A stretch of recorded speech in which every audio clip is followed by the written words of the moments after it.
என்னன்னா எல்லாரும் ஒரே குடும்பம் மாதிரி 9 வருஷமா இருந்தோம். அது வாழ்க்கையில அரசியல் నడిగర్ సంఘం భవనం కంప్లీట్ అయ్యాకే నా పెళ్లి అంటూ కోలీవుడ్ హీరో విశాల్ గత కొంతకాలం నుండి తన పెళ్లి గురించి ఊరిస్తున్న విషయం తెలిసిందే. ఇక ఈ గ్యాప్ లో పలువురు హీరోయిన్స్ తో ఆయన పేరు గట్టిగానే వినిపించగా చివరికి 50కి దగ్గరలో ఉన్న అతడు 15 ఏళ్ల చిన్నదైన మరో నటితో ఫైనల్ గా పెళ్లికి రెడీ అయ్యాడు. ఆమెనే నటి దన్సిక.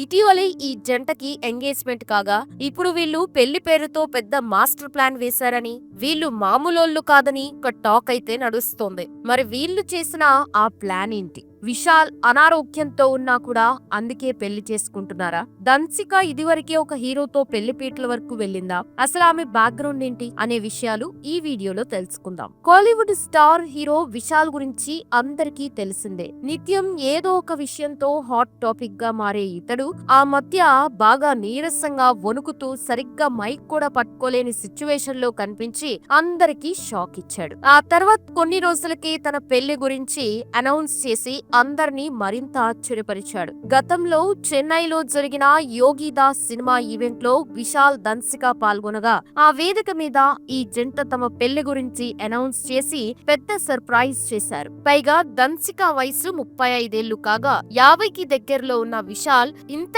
గ్యాప్ ఉన్న అమ్మాయిని పెళ్లి చేసుకుంటున్నాడా అని కోలీవుడ్ లో బాగా చర్చ నడిచింది. కానీ ఈ జంట అవేమీ పట్టించుకోకుండా ఇటీవలి ఆగస్టు 29న అనగా విశాల్ 48వ బర్త్డే రోజున ఎంగేజ్మెంట్ చేసుకున్నారు. నిజానికి ఈ తేదీన వాళ్ళు పెళ్లి చేసుకోవాలని అనుకున్నారు. కానీ నడిగర్ సంఘం భవంతి ఇంకా కంప్లీట్ కాకపోవడంతో ఎంగేజ్మెంట్ చేసుకోవాల్సి వచ్చింది. ఎంగేజ్మెంట్ తర్వాత విశాల్ చేసిన కొన్ని కామెంట్స్ కూడా బాగా వైరల్ అయ్యాయి. ఇది తన చివరి బ్యాచిలర్ బర్త్డే అని, మరో 2 నెలల్లో నడిగర్ సంఘం భవంతి పూర్తవుతుందని, ఈ బిల్డింగ్ కోసం పనిచేస్తున్నప్పుడే తను దన్సికను కలిశానని, ఇప్పుడు ఒకటి కాబోతున్నావంటూ ఇదివరకు ఇద్దరం కలిసి ఏ సినిమాలో కూడా నటించలేదని అన్నాడు.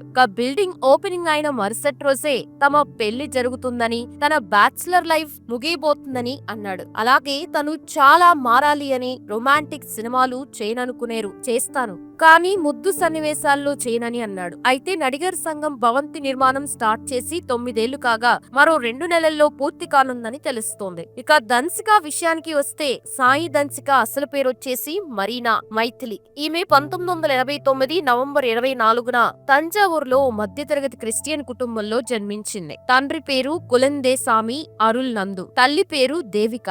దన్సికకి ఒక చెల్లె ఒక తమ్ముడు ఉన్నారు. దన్సిక తండ్రి ఓ ప్రైవేట్ కంపెనీలో జాబ్ చేస్తూ మరోవైపు సినిమాల్లో సీరియల్స్ లో చిన్న చిన్న పాత్రల్లో నటిస్తూ ఉండేవాడు. దీంతో దన్సిక తనకి సమయం దొరికినప్పుడల్లా తన తండ్రితో కలిసి షూటింగ్ స్పాట్ కి వెళ్తూ ఉండేది. అలా ఆమెకి నటన మీద ఇంట్రెస్ట్ పెరిగింది. ఫ్యూచర్ ఎలాగైనా మంచి నటి అవ్వాలన్న ఉద్దేశంతో చిన్నప్పటి నుండే క్లాసికల్ అండ్ వెస్ట్రన్ డాన్స్ లు నేర్చుకుని స్కూల్ ప్రోగ్రామ్స్ లో పార్టిసిపేట్ చేస్తూ ప్రైజెస్ గెలుచుకుంటూ ఉండేది. ఇక ఈమె తన స్కూలింగ్ ను తంజావూరులో సెయింట్ ఆంటోనీ హయ్యర్ సెకండరీ స్కూల్లో కంప్లీట్ చేసింది. అయితే తమ ఫ్యామిలీ చెన్నైకి షిఫ్ట్ అవ్వగా దన్సిక అక్కడే ఇంటర్ ఫస్ట్ ఇయర్ చేస్తున్న సమయంలో తనకి సినిమాల్లో నటించాలని ఇంట్రెస్ట్ బాగా ఉండడంతో ఇంట్లో వాళ్ళకి చెప్పి ఫస్ట్ ఇయర్ లోనే స్టడీస్ కి గుడ్ బై చెప్పి తన ఇంట్లో వాళ్ళ సపోర్ట్ తో సినిమాల్లో నటించాలని అనుకుంది. అలా తన తండ్రి ఒప్పుకొని ఆమెతో కొన్ని ఫోటో షూట్స్ చేయించి తనకి తెలిసిన వాళ్ళ ద్వారా తన కూతురికి హీరోయిన్ గా అవకాశాలు వచ్చేలా ప్రయత్నాలు చేశాడు. దీంతో కొన్ని కండిషన్స్ వల్ల ఆమెకి హీరోయిన్ గా ఛాన్స్ రాకపోవడంతో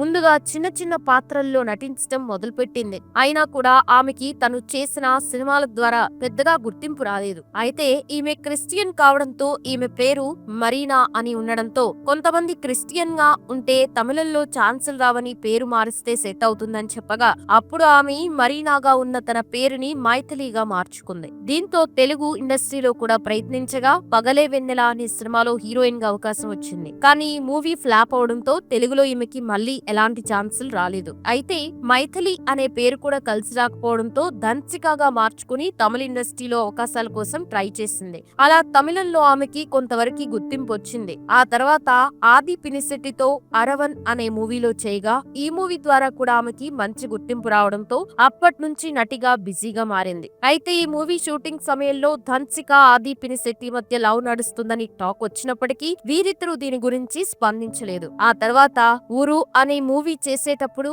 ఈ మూవీ మూవీలో హీరోగా నటించిన కలయరసన్ హీరోతో దన్సికకి మంచి పరిచయం ఏర్పడడంతో ఆ పరిచయం కాస్త ప్రేమగా మారింది. దీంతో ఎవరికి తెలియకుండా ఈ జంట సీక్రెట్ గా డేట్ చేయగా ఆ తర్వాత వీరి విషయం బయటికి తెలియడంతో వీరిద్దరూ త్వరలో పెళ్లి చేసుకుంటారని టాక్ వచ్చింది. కానీ ఈ వార్తలపై ఈ జంట స్పందించలేదు. అయితే ఎప్పుడైతే ఈమెకి కబాలి మూవీలో ఛాన్స్ వచ్చిందో ఆ తర్వాత తన కెరియర్ మారుతుందని అనుకుంది. కానీ ఈ మూవీ ఫ్లాప్ అవడంతో ఆమెకి అంతగా కలిసి రాలేదు. అయితే ఈ సమయంలోనే ఆమెకి కలయరసన్ తో విభేదాలు రావడంతో ఇద్దరు బ్రేకప్ చెప్పుకోగా తర్వాత ఆయన మరో అమ్మాయిని పెళ్లి చేసుకోగా దన్సిక బ్రేకప్ తో డిప్రెషన్ లోకి వెళ్ళింది. దానికి తోడు ఆమె మూవీస్ అన్ని బోల్తా కొట్టడంతో ఆమెకి సెకండ్ హీరోయిన్ గా క్యారెక్టర్ ఆర్టిస్ట్ గా అవకాశాలు రావడం మొదలయ్యాయి. అయినా కూడా ఆమెకి ఎలాంటి గుర్తింపు రాలేదు. అయితే ఈ మధ్య వెబ్ సిరీస్ లకి బాగా గుర్తింపు ఉండడంతో దీంతో దన్సిక ఐందం వేదం అనే సిరీస్ లో చేయగా ఇది కొంతవరకు సక్సెస్ అయింది. కానీ ఆమె అనుకున్నంత గొప్ప నటిగా పేరు తెచ్చుకోలేకపోయింది. ఇక ఇదిలా ఉంటే